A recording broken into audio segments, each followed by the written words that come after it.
Hi there, I'm Martin Parker. I'm a composer and a sound designer, and I teach a program in sound design at the University of Edinburgh. I've been doing this for many years, and of course, as a consequence of teaching and learning about sound design, I've also had to learn a great deal about listening, and that's what this workshop's all about.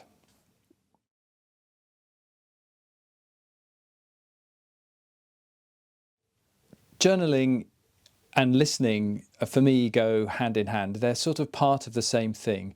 When you sit and listen, when you choose to listen, you're also kind of logging things in your own mind. You're putting words on the things that you hear, and that in itself is a form of journaling. And of course, being a professional composer and someone who's trying to teach people how to listen, the process of journaling and logging that listening is also part of the teaching that I do, and that's how I've kind of come to find journaling to be incredibly useful. But I've also found journaling and listening together to be very, very helpful when trying to get to sleep should I wake up in the middle of the night. And I know that that's a very helpful thing for many people to do when they're disturbed or struggling with an idea, to break the cycle and start journaling, and that's helped me a great deal.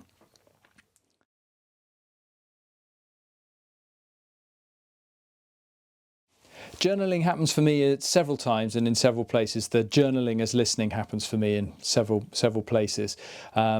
In particular, it happens to me when I'm field recording and taking note of things I'm capturing with my microphones. I'm out on the street or in a forest or in a building somewhere, capturing the sound of that space. And whilst I'm doing that, I'm also taking a note of what it is I'm feeling and thinking at that time. The reason that's important for me is because the microphones that you use to record sound with are completely objective. They hear everything, whereas a human being only hears what they're listening for.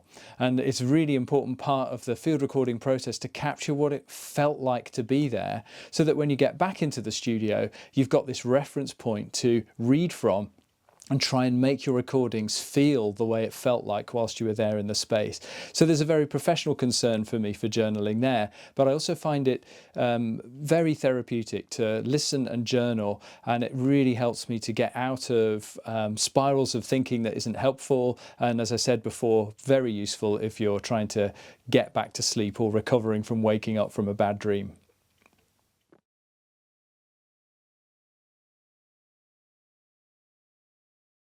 So on this course, we're going to really focus on listening and listening into journaling.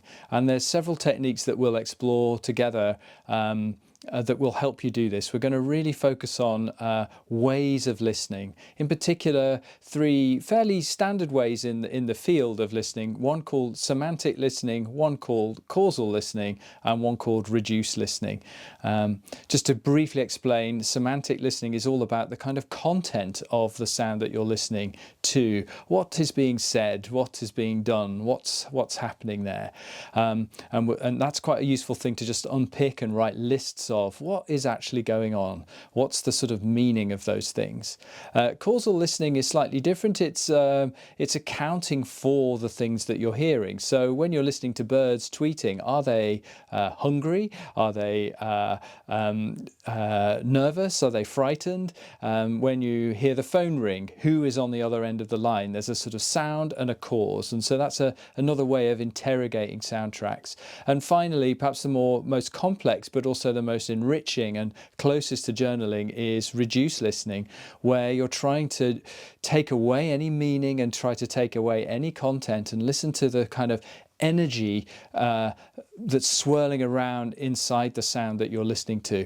And that's a really great place to start journaling, getting your pen out or your crayons or your paintbrushes and drawing the sounds that you hear and kind of creating a score. Much like, as you perhaps can see behind me here, an image of a graphic score by György Ligeti from a late 1950s electronic piece. There's sort of drawing of the kind of sonic content there on the screen. And we'll talk about those things and develop some techniques for doing that so that it can help you to understand yourself better through understanding the sound that's around you.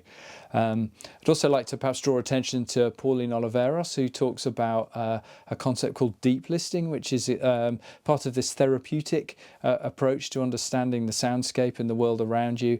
When you choose to listen deeply, you're immersing yourself inside a soundscape rather than trying to observe it. You're part of it, and that feeling part of something is incredibly wholesome and a really delightful revelation to have when you're going through an expanded listening experience and moving into journaling.